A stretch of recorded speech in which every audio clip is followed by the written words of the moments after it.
com Lula no poder, o amor voltou e parece que a corrupção na Petrobras também.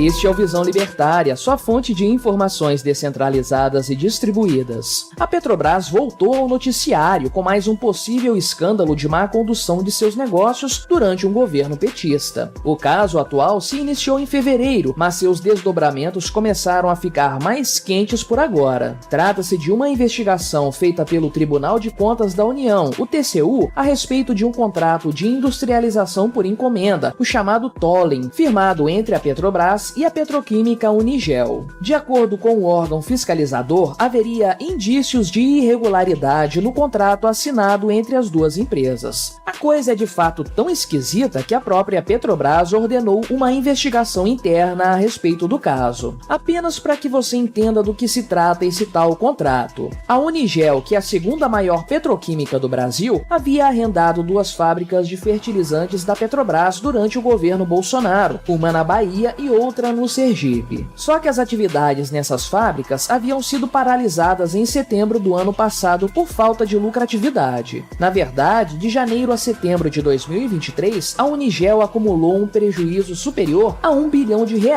contra um lucro de R$491 milhões no ano anterior. Por aqui já podemos nos perguntar, quem era o presidente da República em 2022 mesmo? Acontece que, de forma providencial, a Petrobras tratou de resolver o problema da Unigel, firmando o citado contrato com a companhia no final de dezembro, a tal industrialização por encomenda. A coisa funciona mais ou menos assim. A Unigel mantém as fábricas alugadas de acordo com o contrato original. A Petrobras, por sua vez, fornece o gás natural a ser usado pela petroquímica. Esta, por sua vez, vende toda a sua produção para a estatal. Exatamente, a Unigel aluga a fábrica e o que for produzido será comprado pela dona da fábrica alugada. Parece fazer sentido para você? Pois para o presidente da Petrobras, Jean Paul Prates, isso faz sim sentido. Nas suas próprias palavras, a Petrobras coloca o gás, eles produzem e comercializam para nós, ou seja, operam para nós. É um serviço. Simplesmente genial. Me diga se não parece ser um verdadeiro negócio da China para a Petrobras? A verdade é que não é exatamente assim que o TCU vê a coisa toda. Alguns detalhes estranhos foram apontados pelo tribunal, tais como falhas nas justificativas apresentadas para a realização do empreendimento, falta de assinaturas de chefes de instâncias superiores no contrato, o fato de a Petrobras aceitar assumir os riscos do empreendimento num cenário não muito favorável do ponto de vista econômico, dentre outros. De acordo com o que foi apurado pelo TCU, esse contrato poderia gerar um prejuízo nada modesto de até R$487 milhões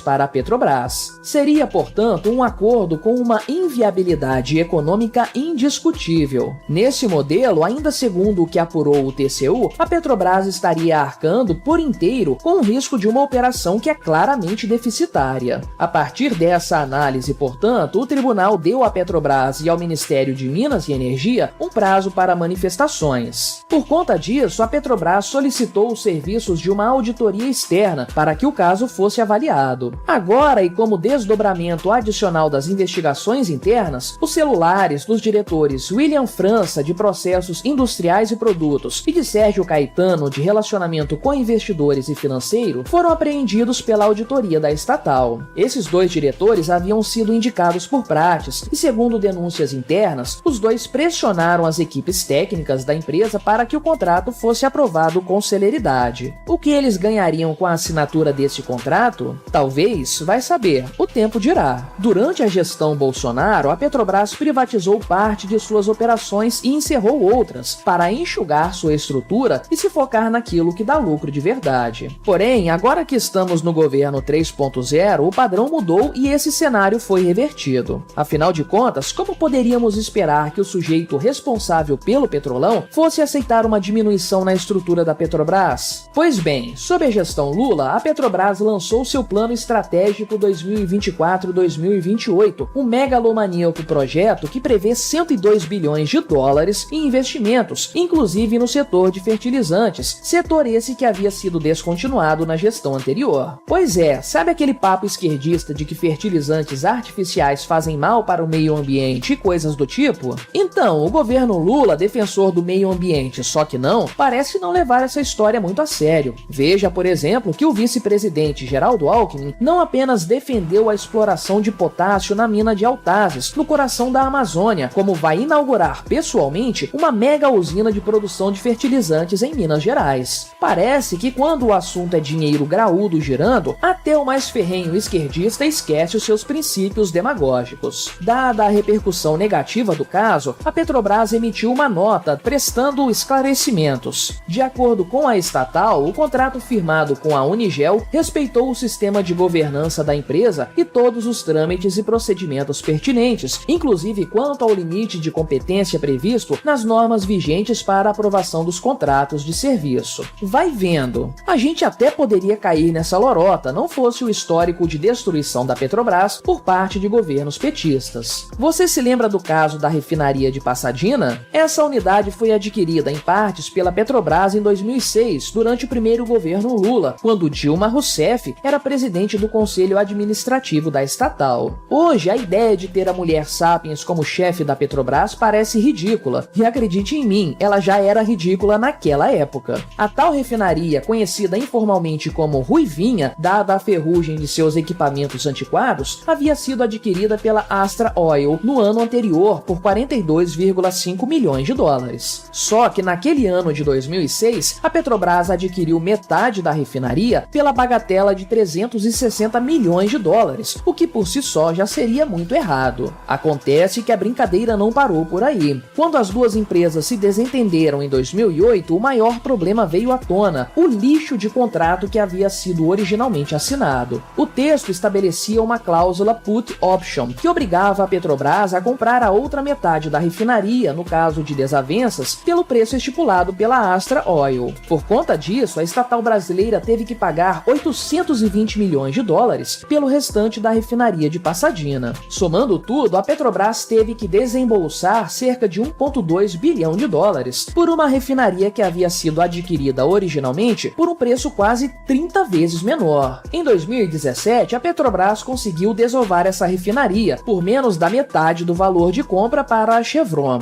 E adivinha só, ninguém foi preso por causa disso. E que tal falarmos da refinaria de Abreu e Lima? Em 2005, Lula começou a gestar o projeto de uma refinaria feita em conjunto pelo Brasil e pela Venezuela. Mas foi só em 2008 que a Petrobras e a estatal venezuelana de petróleo, a PDVSA, firmaram um acordo para início das obras. A refinaria a ser estabelecida em Pernambuco seria um presente do Lula para seu amigo Hugo Chávez, a fim de refinar o petróleo pesado da Venezuela. Isso não é uma invenção da minha cabeça. O nome da refinaria Abreu e Lima faz referência a um general brasileiro que se tornou herói da independência venezuelana. Originalmente, o projeto seria uma parceria 50-50, ou quase isso. 60% dos investimentos ficariam a cargo da Petrobras, enquanto que 40% seriam arcados pela PDVSA. As projeções iniciais orçaram o custo do projeto todo em 2,3 bilhões de dólares. Só que em 2015 esse valor já tinha alcançado os 20 bilhões de dólares. E adivinha só, apenas a Petrobras custeou a obra, a estatal venezuelana não forneceu nenhum centavo.